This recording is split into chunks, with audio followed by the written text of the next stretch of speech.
behat experts coming through. Seriously, we've covered it.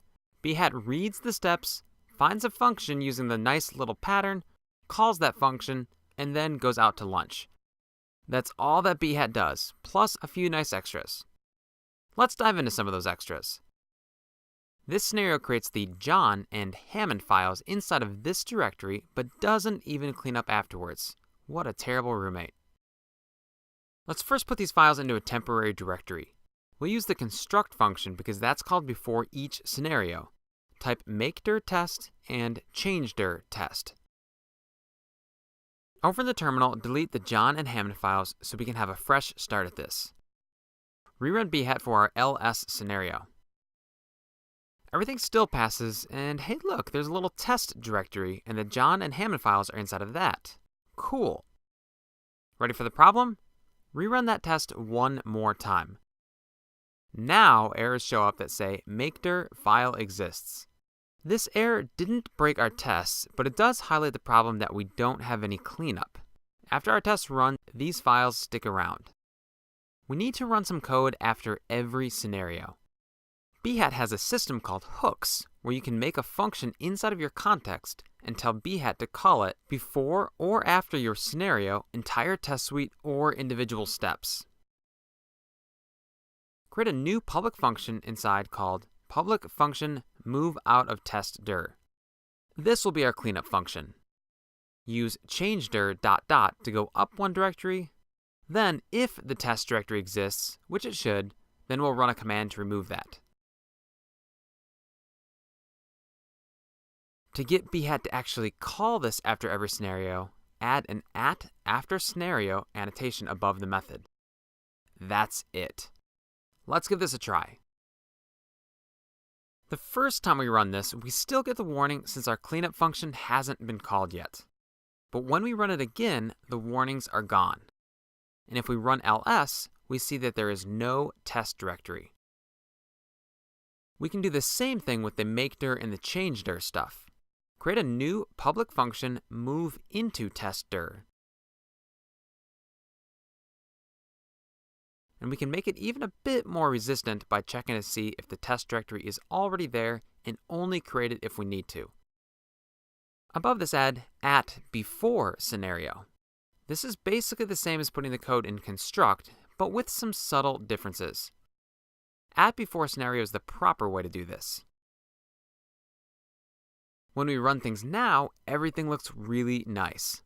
I think this ls command is going to be a success. So bonus feature number 1 is the hook system, and bonus feature number 2 has nothing to do with behat at all. It actually comes from phpunit. Our first step will be to install phpunit with composer require phpunit/phpunit-dev. This will add it under a new require-dev section in composer.json. Okay, in full disclosure, I should have put all the behat and Ming stuff inside of the require-dev too. It's a better place for it since we only need them while we're developing. I installed phpunit because it has really nice assert functions that we can get a hold of. To get access to them, we just need to add a require statement in our feature context.php file. Require once, then count up a couple of directories and find vendor/phpunit/src/framework/assert/functions.php. Requiring this file gives you access to all of phpunit's assert functions as flat functions. So down in the I should see in the output method, use assert contains, give it the needle, which is string, and the haystack, which is this arrow output. Finally, add our helpful message, which I'll just cut and paste. Remove the rest of the original if statement. Okay, run that test again. Beautiful. It looks just like it did before. To show you the final important extra for behat, create another scenario for Linus's ls feature. This time we'll say, scenario, list one file in one directory. I'll copy all the steps from our first scenario and just edit the second line to, and there is a dir named InGen, and update the final line to, and I should see InGen in the output. Man, what a great looking scenario. So let's run it. As expected, it now says there's one missing step definition. Copy the PHP code that prints out into your feature context. Remove the throw exception line and update the arg1 to dir for clarity. Inside the function, use makedir dir to actually make that directory. Simple. Back to the terminal to rerun the tests. It works! Man, that was easy. Once you're done celebrating, you might start to notice the duplication we have in the scenarios. There are two ways to clean this up.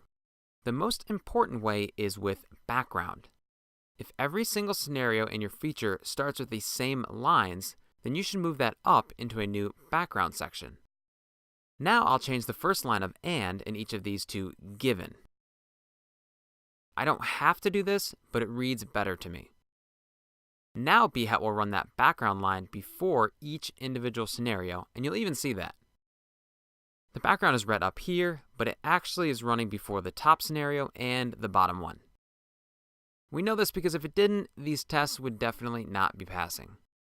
Second, when you have duplication that's not on the first line of all of your scenarios, like the then I should see stuff, you may want to use scenario outlines. It's a little less commonly used, but we'll dive into that a bit later. Okay, not only do you know how behat works, but you even know all of its top extra features. Check you out.